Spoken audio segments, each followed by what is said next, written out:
It's Friday, July 2nd, so it must be time for another legislative update from your North Carolina Medical Society.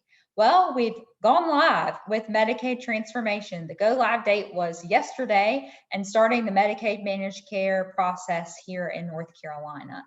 Now, I want to point out to you, we do have a few resources available for you on our blog. There'll also be a link on this video as well as in your morning rounds. But we have kind of a landing page that has all the information you need from the Department of Health and Human Services, as well as the individual managed care plans that you may be working with. So we've compiled all that information into one place for you. So we hope you can utilize that as a helpful resource to you and your practice.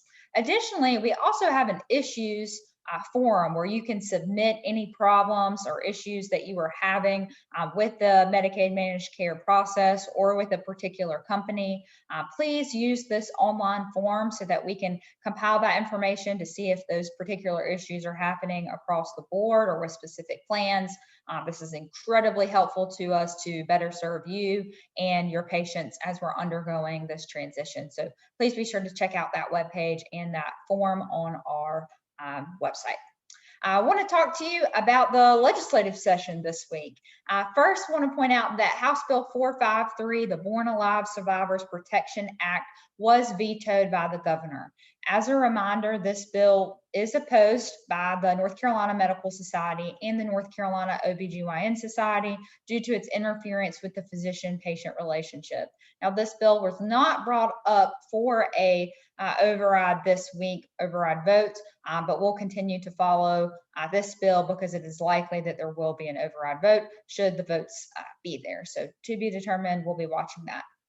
Next bill I want to point out to you is probably something new to you, or you may not know that the Medical Society is following. House Bill 159, which is education law changes. There's a piece in this bill that would aid our school nutrition colleagues in better serving students and enabling them some more flexibility in their monetary and budget processes to buy more supplies, buy more equipment that they need. It gives them some more flexibility. So the Medical Society is supporting House Bill 159, standing alongside the North Carolina School Nutrition Association.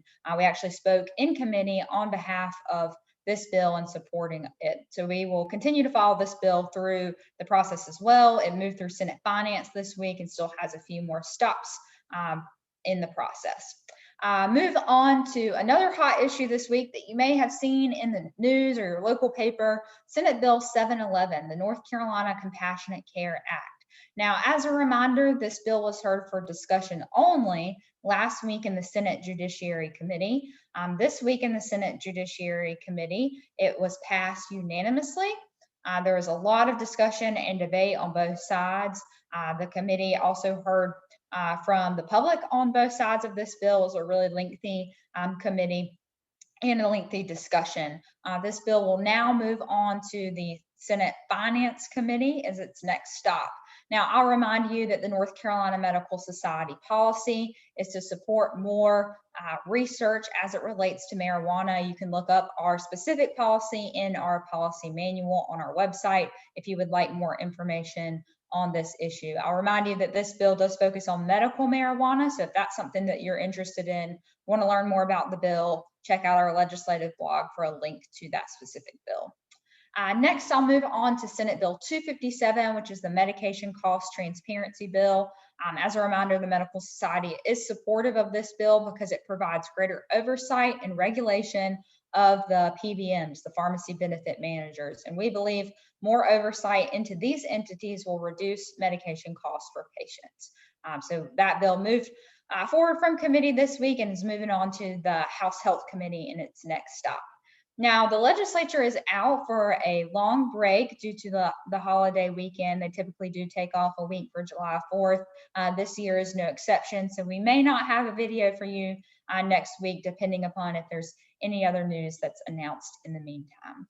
That's all that I have for you this week. I hope you have a wonderful holiday, and we look forward to hearing from you soon.